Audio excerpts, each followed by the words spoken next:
திராவிட கழகம் என்ன செய்து கொண்டிருக்கிறது? பெரியாரை வந்து அவமானப்படுத்தும் பொழுது இதே உங்க மகன் 5 வருஷத்துக்கு முன்னாடி சினிமால சமூக நீதினா என்னன்னு கொஸ்டின் கேட்டார். சமூக நீதி தெரியாதவர் இளம் பெரியாரா? யாருங்க இங்க இளம் பெரியார்? மக்கள் கிட்ட நம்ம கேட்கிறோம், யார் இங்க இளம் பெரியார்? நீங்க சொல்லுங்க, யார் இங்க இளம் பெரியார்? பெரியார் அவர்களுக்கு முன்பு ஒரு தலைவர் இன்னும் உருவாகவில்லை, எதிர்காலத்திலும் உருவாக்கப்பட முடியாது.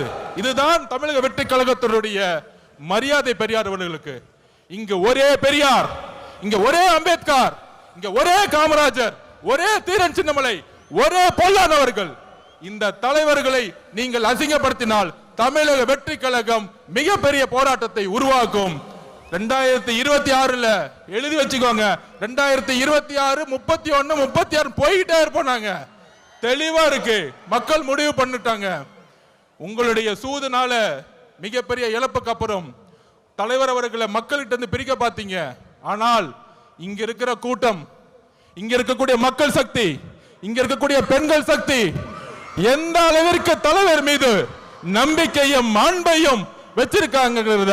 இந்த கூட்டம் இல்ல, இந்த மக்கள் கூட்டத்துடைய எழுச்சி இந்த ஆட்சியாளர்களை துரத்தக்கூடிய ஒரு எலெக்ஷனா இருக்குங்கிறத பதிவு பண்ணிது. தலைவர் அவர்களுடைய பேச்ச நீங்க மட்டுமல்ல, ஒட்டுமொத்த தமிழகம் கேட்கறது ரெடியா இருக்கு. கேட்கலாமா? நன்றி, வணக்கம்.